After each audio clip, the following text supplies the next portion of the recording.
Quand les préjugés priment sur les valeurs sociales et religieuses, difficile union entre des amoureux de classes sociales différentes.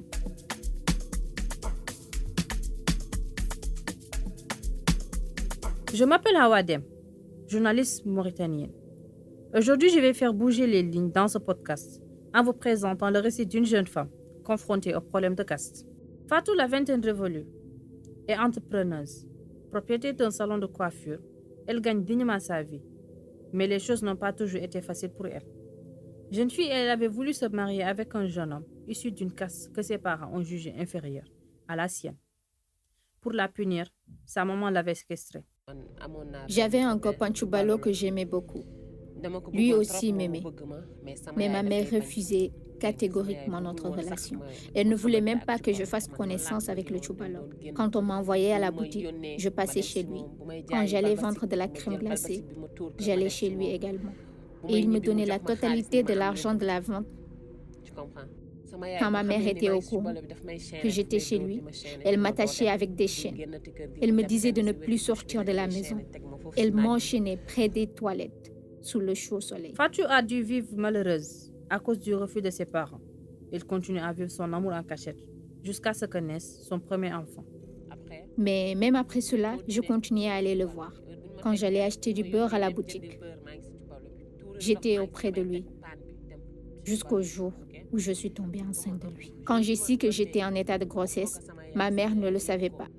Et le jour où ils ont su que je continuais à fréquenter le Tchoubalo, mon beau-père et ma mère m'ont tellement frappée qu'ils ont pris un morceau de bois, l'ont posé sur mon ventre. C'est à ce moment que j'ai crié et je leur ai dit que j'étais enceinte. Et c'est à ce moment qu'ils ont arrêté les coups et sont allés voir le Tchoubalo.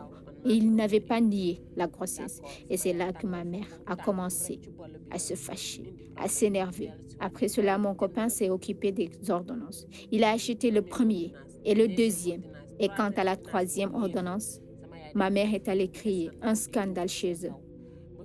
Mon copain a nié la paternité de mon enfant, disant que je ne voulais juste que vous arranger. Mais je ne l'ai pas mis enceinte. Cette grossesse ne m'appartient pas. Alors que moi, je connaissais que lui, et je ne partais que chez lui. Je n'ai jamais fréquenté un autre homme que lui. Après cela, ma mère m'a dit que maintenant, peut-être que j'aurai la dignité de ne plus le fréquenter. Et après cela, ma mère a continué à s'occuper de mes ordonnances, du suivi de ma grossesse, des échographies, jusqu'à que naisse mon enfant. Quand mon enfant est né, c'est ma mère qui s'est occupée du baptême. La famille de mon copain ne se sont pas pointés après le baptême. Une fois sa fille sevrée, la mère de Fatou lui impose un mariage forcé. Contre sa volonté, Fatou devient l'épouse d'un homme qu'elle ne connaissait pas. Ma mère m'a mis dans un mariage forcé. J'ai fait avec lui 1 an de mariage. J'ai vécu l'enfer avec lui. Chaque jour des histoires.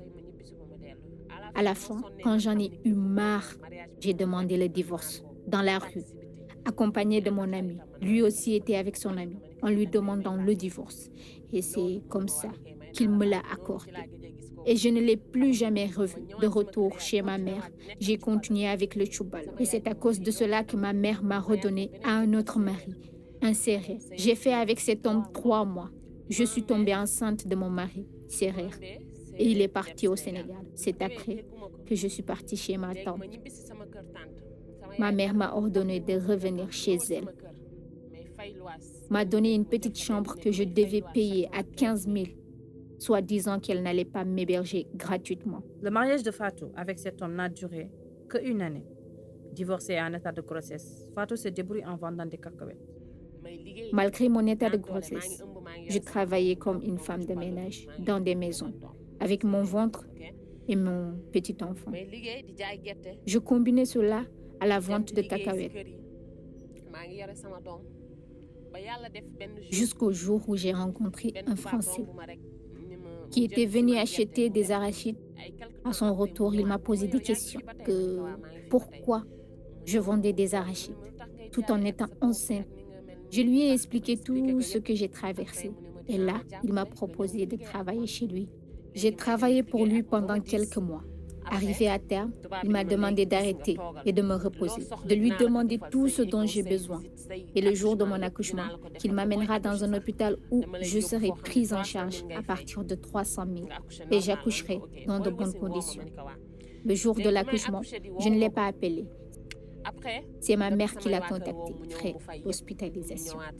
On est tous rentrés à la maison avec le bébé. Et de retour à la maison après le baptême, j'ai appelé mon mari pour lui demander le divorce. Quelques mois après, le Français m'a demandé un mariage et on s'est mariés.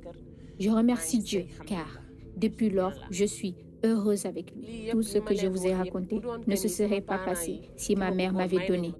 Je ferais ni la rencontre du Sérère, ni celui du Français. À celui que j'aimais, je serais en ce moment et que mes enfants auraient été d'un seul père. Fatou a remporté la victoire face à une société où les castes ont la peau dure.